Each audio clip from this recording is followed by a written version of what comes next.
حي على الفلاح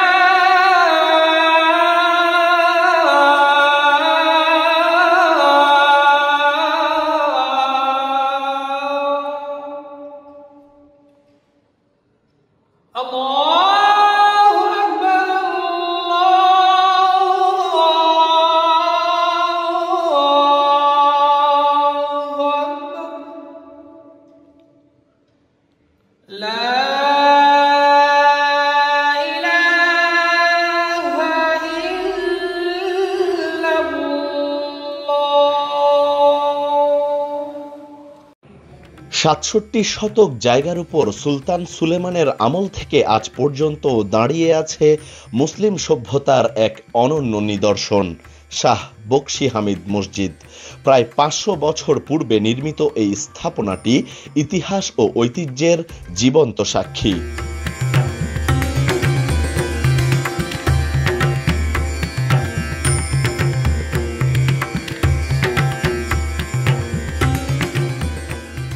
মসজিদটি অবস্থিত চট্টগ্রামের বাঁশখালী উপজেলার বাহারছড়া ইউনিয়নের ইলশা গ্রামে।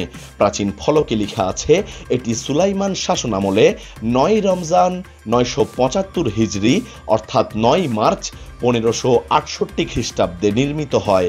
এই মসজিদে একটি বটগাছ এবং খেজুর গাছ নিয়ে আছে চমকপ্রদ এক ঘটনা। দেখতে পাচ্ছেন এখানে মোগল সম্রাটের আমলে যিনি ছিলেন সুলতান সুলেমান, সুলেমান আমলে একটা আরবি শিলালিপির মধ্যে এটা লিখিত ছিল। পরবর্তীতে সেটা হচ্ছে আমাদের বকশী হামিদ কমপ্লেক্সে যিনি প্রতিষ্ঠা ছিলেন হাফেজ আব্দুল মজিদ। আর হাফেজ আব্দুল মজিদ বর্তমানে উনি সুস্থ আছেন। উনি এখানে বাংলায় অনুবাদ করেছেন। বাংলা অনুবাদের এখানে আমাদের দর্শনার্থীর জন্য এখানে রেখে দিয়েছেন। এই এলাকার এই মাজারের একটা ঐতিহ্য যেটা খুব সন্নিকটে হয়েছে সেটা হচ্ছে ১৯৯১ উপসাগরে যুদ্ধ যখন শুরু হয়েছিল ইরাকের সাথে, উপসাগরের যুদ্ধ, সেই যুদ্ধ যেদিন শুরু হয়েছিল সেই দিন এই যে মাজারের উপর যেটা বটগাছের চতুর্দিকের মাঝখানে একটা খেজুর গাছ আছে, খেজুর গাছের আগা ডালগুলো সবগুলো বাঁধা হয়ে গিয়েছিল। বাঁধার পর যেদিন যুদ্ধ বন্ধ হয়ে গিয়েছিল সেই সবকে আমার দেখা সেটা এই প্রায় ১০টা সাড়ে ১০টার দিকে হঠাৎ করে গাছের পাতারগুলো অটোমেটিক বন্ধনটা খুলে যায়। একটা লতা দিয়ে সেই গাছগুলো পেঁচানো দিয়ে বন্ধ করে রাখা হয়েছিল।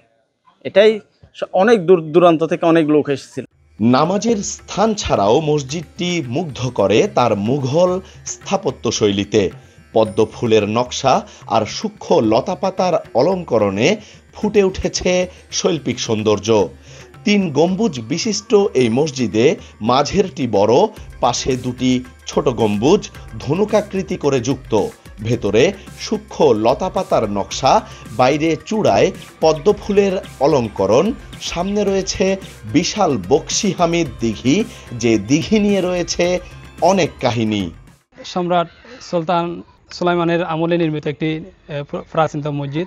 অনেক সময় বিভিন্ন দূর দূরান্ত থেকে জুমার নামাজ আদায় করার জন্য অনেক মুসল্লি ভাইরা এই মসজিদের মধ্যে আগমন করে। এই মসজিদের মধ্যে প্রায় জুমার দিনে ৫০০-৬০০ মুসল্লি ইকরাম এই মসজিদের মধ্যে সমাগম হয়। এই মাঠের মধ্যে মানুষ ইবাদত বন্দেগী করে। এখানে একটা শীতল ঠান্ডা বাতাস থাকে। এই মসজিদের মধ্যে বিভিন্ন সময় সোহাদায়ে কারবালার স্মরণে বড় মাহফিল হয়। ঈদে মিলাদুন্নবীর যখন যে মাস আসে মাহফিল হয়। শবে বরাতের দিন আসলে, শবে কদরের দিন আসলে, এভাবে বড় বড় যে ইসলামের যেই বড় বড় দিনগুলো আছে এই দিনগুলোর মধ্যে বিভিন্ন সময় বিশাল ধরনের অনুষ্ঠান হয়ে থাকে। বিভিন্ন বড় বড় উলামা ইকরামরা এখানে এসে মানুষদেরকে কিছু নসিহত করেন, মানুষদেরকে কিছু শিক্ষা দেন। এই বয়সের মধ্যে এই মসজিদের এই দিঘির এই মাজারের অনেক কিছু কেরামত। তার মধ্যে একটা কেরামত হচ্ছে যে জুমার দিন এখানে মসজিদের গাড়ে একটা স্বর্ণের নৌকা আসতো। নৌকায় বহু জিনিস ছিল। ওই কোনো এক ব্যক্তি ওনার এই জায়গা থেকে কিছু না কিছু বুক করছে, সেই থেকে বন্ধ হয়ে গেছে, আর উঠে না। ও ফোরের মধ্যখান থেকে উঠে হাফেজ আব্দুল মজিদ সাহেবজুর এই কমপ্লেক্সন সাজাইছে। জন্মের বহুত আগে না, আর বাবা আর দাদার বহুত আগে।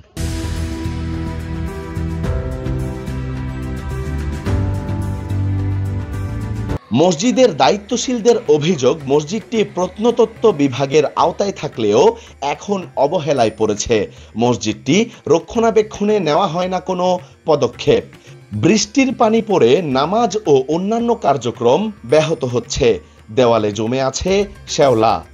সুলতানুল মুআজ্জমের আমলের একটা মসজিদ, পুরাতন মসজিদ, বর্তমানে এটা প্রত্নতত্ত্ব বিভাগের আন্ডারে আছে।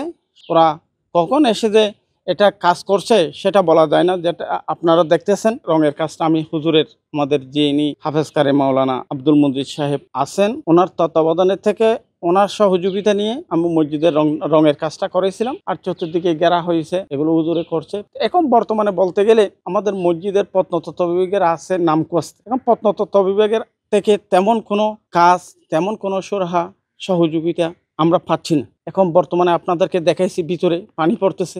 মুসল্লির যখন নামাজ পড়তে যায়, বৃষ্টি যখন পড়ে, পানিগুলো মুছে তারপর আমাদেরকে নামাজ পড়তে হয়। উপরে গর্ত হয়ে গেছে, নিচে যে কারুকাজগুলো রয়েছে সেগুলো বিলুপ্তর পথে।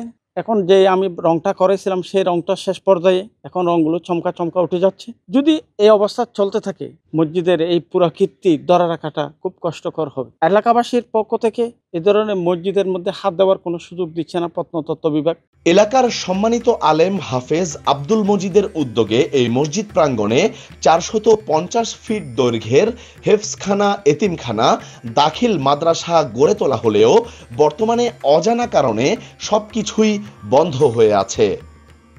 হুজুর যখন উনি কথা বলতে পারতেছেন না, উনি শারীরিকভাবে অসুস্থ হয়ে গেছে এবং নিজস্ব যেগুলি কর্মকাণ্ডগুলি করতে পারতেছেন না বিদায় উনি যখন পরিচালনা করতে একটু ব্যস্ত হচ্ছেন, তখন সে এখানে দায়িত্ব দিয়েছে ওনার ভাই মৌলানা আজিজকে, উনি দায়িত্ব দিয়েছিল।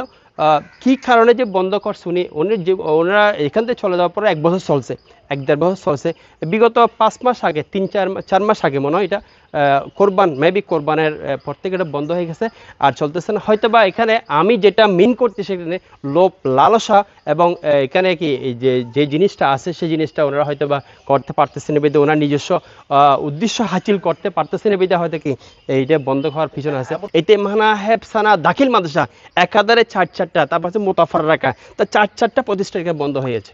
হেফজখানা থেকে শুরু করে এটা সর্বোপরি এখানে 500 থেকে 600 স্টুডেন্ট থাকতো এবং এখানে আবাসিক থাকতো প্রায় 150 করে। আসলে তালামারা দেখতে পাচ্ছেন, এখানে আমরা অতীব দুঃখের সঙ্গে বলতেছি, এখানে তালামারা এখন ঢুকতে পারতেছি না আমরা। এখানে পুরোটা কিনে আপনি দেখতে পাচ্ছেন, এখানে এই যে প্রতি বছর হাফেজ হওয়ার এই যে লিস্ট দেখতে পাচ্ছেন, 1900 এখানে কত দেখছেন, এটা প্রতি বাৎসরিক একটা হাফেজ হওয়ার একটা লিস্ট। 2016, 2006, 2005, 2006 দেখছেন কন্টিনিউ, মানে যত বছর যতগুলো হাফেজ হয় তাদেরকে পাগড়ি দেওয়া হতো এবং এখান থেকে ফ্রি লেখাপড়ার ব্যবস্থা করা হতো। অবহেলা এবং অন্যান্য রহস্যময় কারণে ঐতিহ্যবাহী এই মসজিদ জৌলুস হারিয়ে ফেলা এবং শিক্ষা প্রতিষ্ঠান বন্ধ হয়ে যাওয়া সত্যি দুঃখজনক। আবির আহমেদ, কালের কণ্ঠ, চট্টগ্রাম।